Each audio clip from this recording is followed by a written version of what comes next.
Hello everyone, welcome to the competitive. तो हमने class 8 का ज्योग्राफी का सेकेंड चैप्टर जो दो पार्ट में पहले कवर कर चुके हैं। पहले में हमने सॉइल देखा था, उसके बाद पहले लैंड देखा था, उसके बाद सॉइल देखा था। अभी थर्ड पार्ट में हम वाटर के बारे में देखेंगे, राइट। तो शुरू करते हैं। Water is a vital renewable natural resource. It is a very vital renewable water resources, ये बहुत एक वाइटल रिसोर्स है। सो 3/4 of the earth surface is covered with water. World का अर्थ का 3/4 पोर्शन वाटर से घिरा हुआ है। It is therefore appropriately called the water planet. इसलिए हम इसको बोलते हैं वाटर प्लानट बोलते हैं, और ब्लू प्लानट भी बोलते हैं इसलिए इसको। It was in the primitive ocean that lives began almost 3.5 billion year ago. Even today, जब लाइफ शुरू हुआ था तब भी इतना वाटर था। आज भी the ocean cover 2/3 of earth's surface and support a rich variety of plant and animal life। आज भी उतना ही वाटर है, एक रिच वेराइटी प्लांट और एनिमल लाइफ सपोर्ट करता है। The ocean water is however saline and not fit for human consumption. आपको पता है ओशन वाटर सलाइन वाटर है, ये ह्यूमन कंजप्शन के लिए सही नहीं है। Fresh water accounts only for fresh water only two. पृथ्वी में जितना भी वाटर है, हमने ऑलरेडी पहले चैप्टर में देखा था, 2.7% वहाँ पे फ्रेश वाटर है। Nearly 70% of nearly 70% of this 70% of this occur in ice sheet and glaciers in Antarctica and Greenland and mountain region। ये सब आइस शीट बन के, ग्लेशियर बन के, उससे जो 2.7% फ्रेश वाटर है, उसका भी 70% भी मतलब ग्लेशियर बन के यहाँ पर है। तो due to their location they are inaccessible. वो सब तो एसेसिबल नहीं है।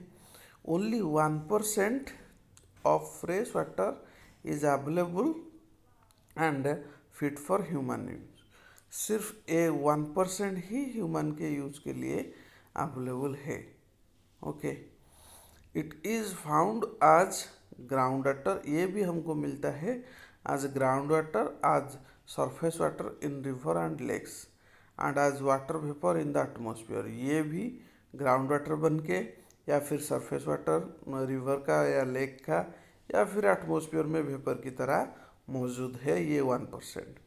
Fresh water is therefore the most precious substance of earth.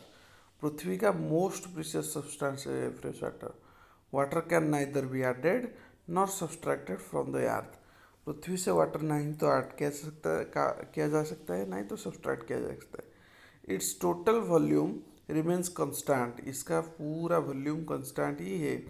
It's abundance only seems to vary because it is in constant motion cyclic through the ocean, the air and the land back again. ये water cycle हमने जैसे पढ़ा था, through the process of evaporation, precipitation and run off. ये सिर्फ water cycle से घूमता रहता है, लेकिन टोटल जितना वाटर था उतना वाटर है। तो human use huge amount of water not only for drinking and washing but also in the process of production. Human drinking and washing में नहीं, प्रोडक्शन में भी यूज़ करता है। वाटर फॉर एग्रीकल्चर में भी यूज होता है, इंडस्ट्रीज में, generation of electricity through reservoirs of dams and other uses. इन सब में वाटर यूज होता है। तो क्या हुआ, जो दिन भर दिन पॉपुलेशन बढ़ता रहता है, डिमांड भी बढ़ता रहता है फूड और क्रॉप्स का, and increasing urbanisation and rising standard of life are the major factors these are the major factors leading to shortage of water. Fresh water इसलिए दिन पर दिन शॉर्टेज हो रहा है due to drying of water sources और water pollution की वजह से भी वाटर शॉर्टेज हो रहा है, फ्रेश वाटर। ठीक है, तो problems of water availability, there is a scarcity of water in many region, बहुत सारे रीजन में वाटर स्कार्सिटी है इन द वर्ल्ड में। अफ्रीका, मोस्ट ऑफ अफ्रीका, हमने जैसे पढ़ा था Sahara desert, West Asia, South Asia, parts of western USA, north west Mexico, parts of South America, and the entire Australia are facing shortage in fresh water supply. ये सब जगह fresh water के water shortage है। कैसे हम water को conserve करके रख सकते हैं? Conservation of water resource, access to clean and adequate water sources is a major problem facing the world today। ये एक वर्ल्ड का बहुत मेजर प्रॉब्लम है। Even though water is renewable resource, it pursuit and pollution make its unit for use। क्योंकि water को हम water को ज़रूरत से ज़्यादा हम यूज़ करते हैं, अननेसेसरी यूज़ करते हैं। और जैसे वहाँ पे आप राइट साइड लेफ्ट साइड में देख सकते हो फिगर में, हम मतलब फ्रेश वाटर जितना भी अवेलेबल है उसको हम पॉल्यूटेड कर देते हैं। इसीलिए वाटर को एक मतलब अच्छी तरीके से यूज़ करना है और वाटर को, फ्रेश वाटर को पोल्यूशन नहीं करना है। तो इससे हम वाटर को कंजर्व करके रख सकते हैं for the future use. And अगले पार्ट में हम देखेंगे natural vegetation and wildlife. तब तक आप पढ़ते रहो, मिलते हैं नेक्स्ट पार्ट में। Thank you and bye bye.